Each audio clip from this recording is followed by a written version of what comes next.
Good morning everyone, welcome to my genius classes and you are watching biology class. तो इस class में आप सभी का वेलकम है स्टूडेंट। आज हम लोग बात करने वाले हैं ना रिप्रोडक्शन इन ऑर्गेनिज्म के कुछ इसके सीरीज के बारे में, जो मैंने बताए थे मेथड ऑफ रिप्रोडक्शन की कितनी विधियां होती है। तो मैंने 3 तरीके से बताए थे स्टूडेंट, है ना, वेजिटेटिव रिप्रोडक्शन, सेक्सुअल रिप्रोडक्शन और सेक्सुअल रिप्रोडक्शन, एसेक्सुअल और सेक्सुअल रिप्रोडक्शन। ये तरीके मैंने 3 मेथड बताए थे ना। तो उसके बारे में जैसे सीरीज है मैंने तो, है ना, वेजिटेटिव रिप्रोडक्शन के बारे में डिस्कशन कर चुके हैं, है ना, सेक्सुअल रिप्रोडक्शन के बारे में, है ना। आज हम लोग जानेंगे सेक्सुअल रिप्रोडक्शन के। ओके, तो स्टूडेंट जो ये टॉपिक ये चल रहा है आपका लेक्चर बायोलॉजी के, इस लेक्चर 4 चलने वाला है स्टूडेंट, है ना। अगर आप 3 वीडियो आप लेक्चर नहीं देखे हैं, लेक्चर 1, 2 और 3, तो आप, है ना, इसी चैनल पे प्लेलिस्ट पे जाकर देख सकते हैं। ओके, तो चलिए वीडियो को स्टार्ट करते हैं स्टूडेंट, है ना। तो this topic name is, that is heading line में बताया यहाँ पे सेक्सुअल रिप्रोडक्शन, लेकिन जो मेन टॉपिक का आपका है रिप्रोडक्शन इन ऑर्गेनिज्म, जीवधारियों में जनन, जीव बोलिए या जीवधारियों में जनन, उसी के सीरीज है जहाँ पे सेक्सुअल रिप्रोडक्शन बोलते हैं। इसमें बोलते हैं लैंगिक जनन। इसमें क्या बोलते हैं फिर? लैंगिक जनन। इस लैंगिक जनन को हम लोग जानेंगे पूरा अकॉर्डिंग टू दिस स्ट्रक्चर के हिसाब से चलेंगे और उसके कुछ पॉइंटेड के बारे में, है ना, क्या करते हैं, पूरा डिस्कशन करते हैं। ओके स्टूडेंट, हाँ। तो स्टूडेंट मैं बता दूं मैं नॉर्मल तरीके से किस, है ना, इस यहाँ पे सेक्सुअल रिप्रोडक्शन लैंगिक जनन क्या होते हैं कि जब एक क्या होते हैं नर और मादा, दो लिंगी, मतलब एक नर होंगे एक मादा होंगे, दोनों में आपस में क्या होंगे, उसके मेल जो गेमेट्स होंगे, युग्मक जो आपस में फर्टिलाइजेशन करेंगे, मतलब निषेचन करेंगे, और निषेचन करने के साथ उसके क्या करेंगे, उसके, है ना, आनुवंशिक सूचनाएं भी आपस में मिलेंगे और ऐसे मिलने पर एक नए जीव की उत्पत्ति करेंगे। उसी को हम लोग, ऐसी प्रक्रिया को हम लोग क्या बोलते हैं, है ना, लैंगिक जनन कहते हैं स्टूडेंट, ठीक है ना। उसी के बारे में यहाँ पे कुछ टॉपिक भी लिखा हुआ, लेकिन स्टूडेंट ये स्ट्रक्चर समझने से पहले आपको इसको, है ना, डिफिनेशन के बारे में समझिए कि सेक्सुअल रिप्रोडक्शन क्या होते हैं, ठीक है ना। ओके, तो लेट स्टार्ट दिस नो।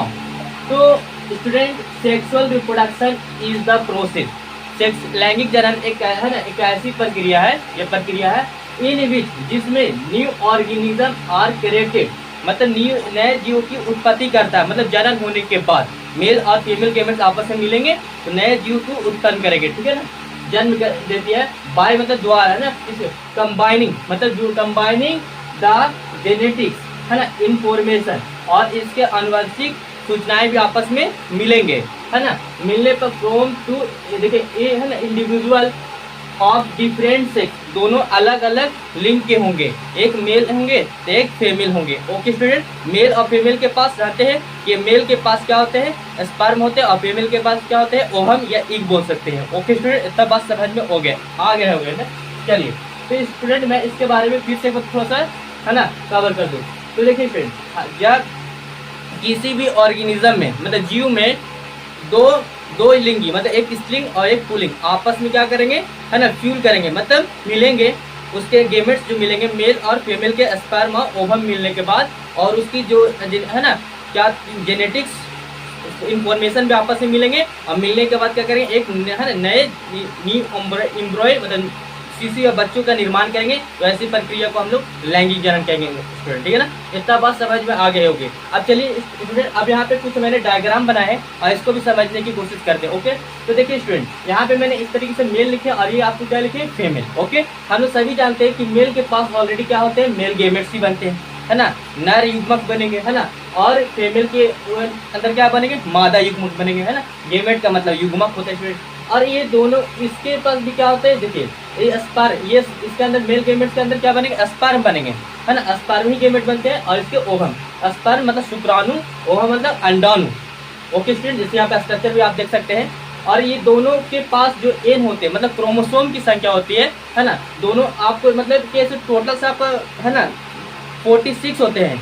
मानव के शरीर में क्रोमोसोम की संख्या 46 होते हैं, लेकिन मेल से जो होंगे, मेल गेमेट जो मिलेंगे आपको, एन मतलब 23, मतलब 1 पेयर ऑफ द गेमेट, एक जोड़े होते हैं, कितना, 4 जोड़े होते हैं, मतलब 23 जोड़े, ठीक है ना, 23 युग्मक होते हैं, है ना। 23 जोड़े किससे मिलेंगे, मेल गेमेट से, और 23 युग्मक किस मिलेंगे, फीमेल गेमेट से, और दोनों फ्यूल करके, मतलब क्या करेंगे, जुड़ेंगे, और यहाँ से फर्टिलाइजेशन होगा, आपका निषेचन हो जाएगा। देखिए यहाँ पे दिखाया गया, एन का मतलब यहाँ पे समझिए 23 जोड़े ले लिए युग्मक, स्पर्म का, और 23 जोड़े किससे, है ना, वो मतलब अंडाणु का, ठीक है ना। और दोनों मिलने पे क्या होता है यहाँ पे फर्टिलाइजेशन निषेचन होता है। जैसे यहाँ पे देख सकते हैं आपका this is the structure, this ovum is known as the है ना ovum, this is the for है ना फीमेल गेमेट्स के लिए होंगे। और this structure this is attach this point this it is that is also known as this is sperm, sperm is for the male gametes. Okay student, हाँ। और ये दोनों क्या होंगे मतलब फर्टिलाइजेशन होने के बाद एक आगे मतलब कुछ समय के बाद क्या होंगे ये डेवलपमेंट हो करके और एक क्या करेंगे जाइगोट का निर्माण कर लेंगे। और यहाँ पे जब दिख रहे हैं स्टूडेंट कि 2n का मतलब 46 गुणसूत्र होंगे, क्रोमोसोम की संख्या कितने होंगे 46 होंगे। ओके स्टूडेंट, और याद रखिएगा कि मेल के अंदर गुणसूत्र की संख्या क्या होते हैं, तो मेल के अंदर XY होते हैं और फीमेल के अंदर XY गुणसूत्र होते हैं। ठीक है ना, इतना पॉइंट आप याद रखिएगा भी। ठीक है, देखिए तो 2n का मतलब यहाँ पे है ना दोनों से मिलकर 23 और 23 दोनों मिलकर क्या बनेंगे 46 और 46 गुणसूत्र क्रोमोसोम की संख्या बनेंगे तो ये जाइगोट का निर्माण करेगा और ये यही डेवलपमेंट होकर के एक एम्ब्रॉय मतलब एक बच्चे का रूप धारण कर लेगा स्टूडेंट, है ना। जैसे आप स्ट्रक्चर देख सकते हैं। ओके स्टूडेंट, हम लोग जानते हैं कि जो हमारे बॉडी सेल क्या जो बनती है, पहले हमारे बॉडी मतलब सेल एक कोशिका जो होती है, जो cell is a unit in our life या आवर बॉडी, हमारे शरीर का एक क्या होते एक लिंगी है ना मात्रक होते, एक यूनिक मात्रक को हम लोग सेल कहते हैं। और वही सेल क्या होते हैं पहले आप जान सकते हैं इस तरीके से स्टूडेंट, है ना। हम लोग को बॉडी बनने से पहले क्या बनते एक है ना एक सेल से, समझिए इस तरीके का आप क्या है सेल है जो है ना। इसी सेल के अंदर क्या होंगे है ना मतलब माइटोकॉन्ड्रिया होंगे, मेसोडर्म होंगे, है ना मेसोडर्म आइडोडर्म, इस तरीके से क्या होंगे इस तरीके से सेल में डिवाइड मतलब है ना नेचुरली प्रेजेंटेड होंगे। और यही सेल क्या होंगे एक यूनिक है क्या यूनिट सेल है मतलब इकाई सेल है ना। तो cell is a unit in our body, हमारे शरीर का इकाई मात्रा को ही सेल कहते हैं। और ये जो है अब कुछ समय के बाद क्या होता है फ्रेंड, है ना, हाँ ये हमारे टिश्यूज का निर्माण कर लेते हैं। सेल में क्या होंगे आपस में टिश्यूज का मतलब समझ रहे होंगे इसमें, ठीक है। तो टिश्यूज का मतलब आप समझ सकते हैं इस तरीके से उत्तक जिसको बोलते हैं, इस तरीके का सेल में क्या होंगे आपस में है ना पोरेबल कंडीशन में फिर आने के साथ ये आपस में क्या बनेंगे टिश्यूज हो जाएंगे। और इसको टिश्यूज का मतलब बोलते हैं स्टूडेंट, है ना उत्तक। और यही क्या करेंगे टिश्यूज होने के बाद आने डेवलपमेंट होने के बाद क्या होंगे फिर वो बना लेंगे आपका ऑर्गन मतलब समझे अंग, है ना, जो हमारे बॉडी शरीर का अंग बनाते हैं। जैसे सपोज है किसी का बना लिया समझ लीजिए इस तरीके से, है ना, मान लिया कि लंग्स बना लिए, क्या लगा लिए बना लिए लंग्स, इस तरीके लंग्स क्या एक ऑर्गन है। और यही लंग्स इस तरीके से हमारे बॉडी सेल में देखा जाए स्टूडेंट तो बहुत से मतलब क्या होते हैं लंग्स बन करके ये है ना मिल करके एक बॉडी शरीर का निर्माण करता है, तब मानव का रूप धारण होती है। ओके फ्रेंड, हाँ जैसे लंग्स हो गए, डाइजेस्टिव सिस्टम हो गए, है ना, क्रेशन सिस्टम हो गया, उत्सर्जन तंत्र, है ना, यूरिन सिस्टम, तो डाइजेशन सिस्टम, है इस तरीके से बहुत से कुछ सिस्टम होते हैं जो नॉर्मली इस तरीके से मिल करके आपस में क्या करते हैं एक मतलब मानव का बॉडी का हिस्सा पूरा तैयार कर लेते हैं। ओके फ्रेंड, हाँ चलिए इस सब के बारे में तो समझने नहीं चाहिए, इसे मैं बता दिया तो जैसे से समझ लीजिएगा, इसमें कवर कर लीजिएगा। ओके तो चलिए स्टूडेंट अब हम लोग फोकस करते हैं इस पर, ठीक है। देखिए थोड़ा सा इसको हम लोग फोकस करते हैं। ओके देखिए स्टूडेंट अब यहाँ पे पॉइंट समझिएगा ना, यहाँ पे कुछ पहले है की पॉइंट्स भी लिखे हैं जो मैंने अभी आपको समझाया, उसी पॉइंट को यहाँ पर भी मैंने डिक्लेयर कर चुके हैं। चलिए देखिए बताया जाए की पॉइंट में फर्स्ट नंबर में स्टूडेंट की सेक्सुअल रिप्रोडक्शन मतलब लैंगिक जनन रिक्वायर्स करते हैं। रिक्वायर्स मतलब कैसे करते हैं तो देखिए टू ऑर्गेनिज्म मतलब दो ऑर्गेनिज्म, दो जीव, एक लिंग होंगे एक लिंग होंगे अब एक पुलिंग होंगे, ठीक है। ओके देखिए ईच मतलब देखिए दूसरा पॉइंट में ईच ऑर्गेनिज्म एक ऐसा ऑर्गेनिज्म होंगे इस तरीके से कि हैज है ना स्पेशलाइज मतलब खास विशेष कर सेक्स सेल, उसका सेक्स सेल जो होंगे ना क्या होंगे एक सेक्स सेल को ही और क्या कहते हैं गेमेट्स कहते हैं। गेमेट्स का मतलब यहाँ पे जिस तरीके से आपको डायग्राम में दिख रहा होगा स्टूडेंट। और यहाँ पे sexual reproduction requires two organism जैसे मेल और फीमेल के बारे में बताएं। और स्पेशल लाइज सेक्स सेल का मतलब यहाँ पे कुछ सेल में तो कोशिका जो मेल और इस तरीके से दिखाया गया है डायग्राम में। ओके अब देखिए स्टूडेंट और है ना थर्ड पॉइंट भी क्या लिखे स्टूडेंट कि एनिमल है ना है स्पर्म, तो हम जानते हैं कि इन जंतुओं में स्पर्म किसके लिए होता है मेल गेमेट्स के लिए, जैसे यहाँ पे मैंने मेल गेमेट्स को दिखाया है ना लिखे हैं। और देखिए एंड ओवम किसके लिए होते हैं अंडाणु जिसको बोलते हैं या एक भी बोल सकते हैं जो फीमेल गेमेट्स के लिए होते हैं, जैसे यहाँ पे this is the point. Okay तो female gamete is also known as the that is ovum, जो फॉर दिस फीमेल के लिए ओवम होते हैं। ओके फ्रेंड, और मेल के है ना, ये जो लिखते हैं sperm, okay friend, sperm that is also known as that is the male gametes. Okay, और ovum that is also known as for the female gametes के लिए होते हैं। ठीक है, अब देखिए स्टूडेंट, अब नेक्स्ट पॉइंट पे कि प्लांट्स हैव पोलन ग्रेन, इसके बारे में है ना आगे की वीडियो में डिस्कशन करेंगे। ओके फ्रेंड, कि जिस तरीके से मेल और फीमेल एनिमल्स में देखते हैं उसी प्रकार प्लांट में भी होते हैं। जो प्लांट जो में देखेंगे आप पोलन होंगे, पोलन जिसको परागकण बोलते हैं, और उसी प्रकार से अगर जंतु एनिमल्स में देखेंगे तो स्पर्म होते हैं। तो मेल फीमेल उसमें भी क्या करते हैं, आपस में फर्टिलाइजेशन करते हैं, सेक्सुअल होते हैं। ठीक है ना, उसके बारे में भी जानेंगे कि सेक्सुअल रिप्रोडक्शन इन प्लांट के बारे में भी डिस्कशन करेंगे आगे की वीडियो में। अब देखिए स्टूडेंट, है ना, तो पोलन स्पर्म के लिए होता है, ओवुल मतलब अंडाणु के लिए एग भी बोलते हैं, जैसे नॉर्मल है ना। अब देखिए स्टूडेंट, ड्यूरिंग फर्टिलाइजेशन, जब फर्टिलाइजेशन होने के बाद इसी तरीके से आपको देख सकते हैं फर्टिलाइजेशन होते हैं, तो फर्टिलाइजेशन मेल और फीमेल गेमेट दोनों को क्या आता है, मेल और फीमेल गेमेट्स क्या आपस में फिर मतलब जुड़ मिलते हैं, और उसके जेनेटिक्स इंफॉर्मेशन भी क्या आपस में कंबाइंड होते हैं। ठीक है ना, जुड़ते हैं। तो स्टूडेंट देखिए, गेमेट्स फ्यूज क्या होता है, यहाँ पे जुड़ेंगे। ठीक है ना, फ्यूज टुगेदर मतलब साथ, and to the form a diploid zygote. आइए इस तरीके से डिप्लॉयड होकर के क्या बना लेंगे, आपको जाइपोड का निर्माण कर लेंगे, जिससे यहाँ पे स्ट्रक्चर आपको देख सकते हैं। ओके स्टूडेंट, हाँ। अब देखिए स्टूडेंट, नेक्स्ट पॉइंट क्या कह रहा है कि द जाइपोड डेवलप, है ना, and to form an embryo. देखिए जाइपोड जो होते हैं डेवलप होकर के एंड कुछ समय बाद क्या होंगे, है ना, कुछ दिनों के बाद इस तरीके से एंड टू फॉर्म मतलब से एक एंड एम्ब्रॉय मतलब एक नए, है ना, शिशु मतलब बच्चे का निर्माण कर लेगी। ओके स्टूडेंट, इतना बात तो समझ में आ गए स्टूडेंट। अब चलिए हम कुछ आगे के, है ना, पॉइंट के बारे में डिस्कशन करते हैं। ओके, आगे ये वीडियो पसंद आ रहा है स्टूडेंट तो क्या कीजिए, इस वीडियो को दोस्तों से शेयर करें, और यदि आप चैनल पे नए हैं तो प्लीज़ चैनल को सब्सक्राइब कर दीजिए स्टूडेंट। क्या होगा, है ना, और बेल आइकन को प्रेस कर दिए, इससे क्या होंगे, आपको नोटिफिकेशन मिलते रहेंगे। लेकिन आपको बेस्ट एजुकेशन चाहिए स्टूडेंट, तो आप हमें चैनल पर जरूर जुड़े और दोस्तों को भी जरूर बोलें। ठीक है, इस चैनल पर जुड़ने के लिए, क्योंकि आपको इस तरीके से, है ना, एजुकेशन दूंगा स्टूडेंट कि तो ताकि आपके दिमाग में क्या हो जाएगा, फिट हो जाएगा। और इस तरीके का भी, है ना, बहुत खास करके बहुत ही सिंपल वेज में आपको समझाने की पूरा कोशिश करता है इस चैनल पर। आप हमेशा जुड़े और दोस्तों के भी जरूर जुड़ाएं। ठीक है ना, तो ओके, तो इतना बात समझ में आ गया स्टूडेंट, है ना। तो चलिए आगे हम लोग डिस्कशन करते हैं। ओके, इतना नोट कीजिए। तो चलिए स्टूडेंट, अब हम लोग अब आगे डिस्कशन करते हैं। ठीक है ना, हाँ। तो देखिए स्टूडेंट, यहाँ पे मैंने पॉइंट लिखे हैं, फेजेस ऑफ लाइफ साइकिल, है ना।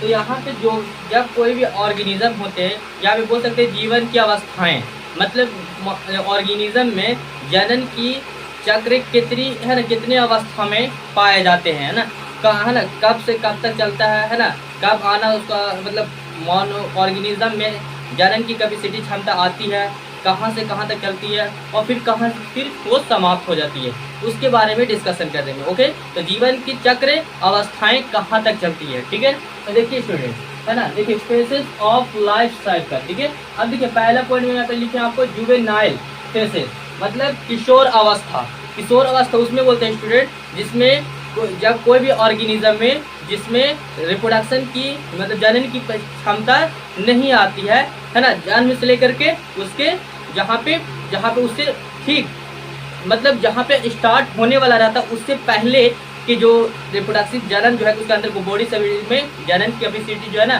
प्रक्रिया नहीं आ पाती है, तो उसको बोलते हैं जुवेनाइल। ठीक है ना स्टूडेंट, हाँ, जिसमें है ना जिससे वो मतलब जब फर्टिलाइज मतलब जनन करेंगे रिप्रोडक्शन करेंगे तो उसके क्या होते हैं, मेल और फीमेल पूरे तरीके से कम्प्लीटली नहीं हुआ। ठीक है ना, गेमेट।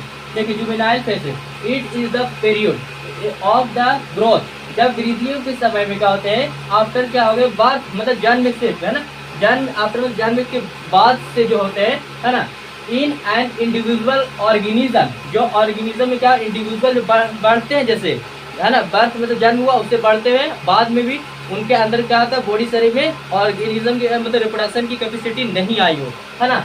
यहाँ पे देखिए एंड बिफोर, देखिए जन्म से पहले बाद, और एंड बिफोर इट में और रिप्रोडक्टिव मेच्योरिटी, है ना, मेच्योरिटी का मतलब होता है स्टूडेंट उसके अंदर क्या होता है रिप्रोडक्शन की कैपेसिटी नहीं आई है ठीक ढंग से, है ना, तो उससे पहले के हम लोग क्या बोलते हैं उसे जुवेनाइल मतलब किशोर अवस्था बोलेंगे स्टूडेंट, है ना। हाँ, तो देखिए ये तो बात समझ में आ गई स्टूडेंट। देखिए अब हम लोग सेकंड पॉइंट करते हैं, है ना, डिस्कशन करते हैं, है ना। देखिए दैट इज रिप्रोडक्टिव फेसेस, मतलब है ना प्रजनन अवस्थाएं।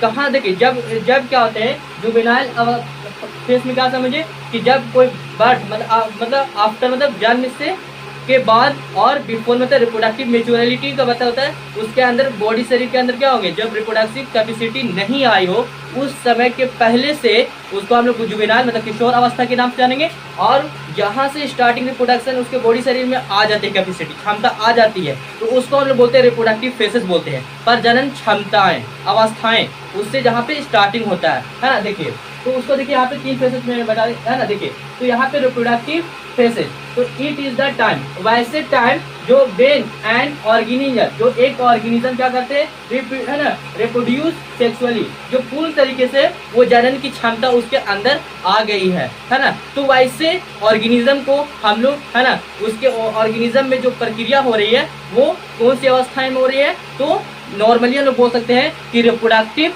है ना, रिप्रोडक्टिव फेसेस मतलब साधारण तरीके से बताया जाए तो उसके अंदर क्या होता है जनन की जो ऑर्गेनिज्म में क्या हो गया कि जनन की जो पूर्ण तरीके से सेक्सुअली हो चुका है वो किसी मेल और फीमेल से करेंगे तो एक न्यू एम्ब्रियो मतलब बच्चे का रूप मतलब जन्म को दे सकते हैं। ओके स्टूडेंट, हाँ तो ये तो बात समझ है कि रिप्रोडक्टिव फेसेस का इट इज द टाइम वैसे समय व्हेन एन ऑर्गेनिज्म एक ऑर्गेनिज्म रिप्रोड्यूस सेक्सुअली, जो रिप्रोड्यूस मतलब जनन की प्रक्रिया एक लिंगी जो है जो पूरी तरीके से क्या कर सकते हैं जनन की प्रक्रिया कर सकती है। ओके हाँ अब देखिए फ्रेंड जब कोई करते हैं तो लास्ट में क्या होते हैं तो उसके बॉडी शरीर के अंदर बॉडी जो ऑर्गेनिज्म में किसी भी ऑर्गेनिज्म में क्या होते हैं फिर धीरे धीरे क्या होते हैं जो सेक्सुअली जो यहाँ पे मैंने बताया रिप्रोड्यूस सेक्सुअली क्या होता है लास्ट में एंडेड पॉइंट होता है मतलब समाप्त हो जाती है और फिर नहीं हो पाती है। मतलब कभी भी मेल और फीमेल जो आपस में क्या करेंगे रिप्रोडक्शन करेंगे तो नए है ना बच्चों का रूप धारण मतलब जन्म नहीं कर सकते हैं ना, तो नहीं उत्पन्न कर सकते हैं, ठीक है ना मेल और फीमेल।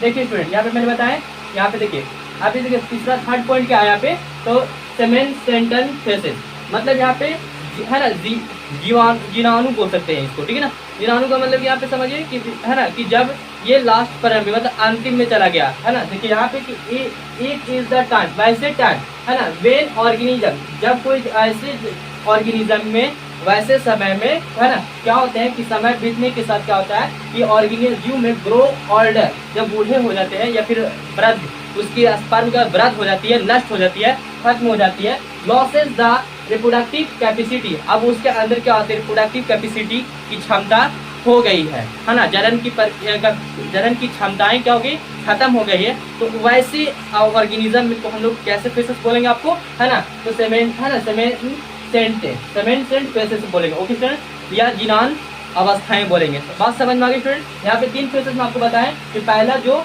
जब कोई भी ऑर्गेनिज्म जब जन्म के बाद और फर्टिलाइजेशन है ना यहाँ पे बताया रिप्रोडक्टिव मेच्योरिटी, जब उससे बिफोर मतलब पहले वो तो पूरी तरीके से जनन की क्षमता उसके अंदर नहीं आई है, रिप्रोडक्टिव सिस्टम उसके अंदर नहीं आए, तो उसके पहले जो प्रक्रिया जो फेसेस होती है अवस्थाएं होती है जिसे जुवेनाइल कहते हैं, जिसे किशोर अवस्था, और जब वो जनन की प्रक्रिया उसके अंदर कैपेसिटी आ जाती है तो उसको हम लोग बोलते हैं reproductive faces. It is the time वैसे टाइम जिसका एन ऑर्गेनिज्म है ना when an organism reproduce sexually, और पूरी तरीके से क्या होता है ऑर्गेनिज्म सेक्सुअली बन चुके हैं मतलब जनन की प्रक्रिया उसके अंदर आ चुके हैं, तो वैसे अवस्थाएं में हम लोग बोल सकते हैं प्रजनन अवस्थाएं बोल सकते हैं। स्टूडेंट देखिए सेमेंटन सेटन है ना, सेमेंट सेटन फेसेस मतलब होता है जिना मैंने बताया वैसे समय वेन एन ऑर्गेनिज्म, यहाँ पे लिख सकते हैं एन ऑर्गेनिज्म मतलब एक है ना वैसे जीव जो ग्रो ऑल्डर एंड लॉसेस, जो बूढ़े हो गए हैं और उसके ना जो मतलब कि जो स्पर्म है ना गेमेट्स जो है युग्मक जो है वो नष्ट हो गया, वृद्ध हो गए, नष्ट हो गए, खत्म हो गए, तो रिप्रोडक्टिव है ना द रिप्रोडक्टिव कैपेसिटी उसके अंदर खत्म हो गई है, मतलब जनन की क्षमताएं खत्म हो गई है, तो उसको जिनान अवस्थाएं कहते हैं स्टूडेंट है ना। आज के लिए स्टूडेंट है ना फिर मिलते हैं लेक्चर नंबर 4 के साथ इसी टॉपिक का रिप्रोडक्शन इन ऑर्गेनिज्म के बारे में है ना, इसी के कुछ अलग सीरीज के बारे में है ना वीडियो बनाएंगे स्टूडेंट है ना। तो ये इतना बताइए स्टूडेंट कि आपको वीडियो कैसा लगे स्टूडेंट है ना, अगर अच्छा लग रहा है आपको इस तरीके का वीडियो आप चाहते हैं तो आप दोस्तों को भी जरूर इस चैनल पे जोड़े है ना, और है ना इस तरीके को आप है ना मैं कोशिश करूंगा कि लाइव आने का। ओके 8 बजे सुबह मॉर्निंग में, ठीक है ना। तो आज के लिए इतना ही स्टूडेंट है ना, फिर मिलते हैं नए वीडियो के साथ। तो thanks for watching video, have a good day.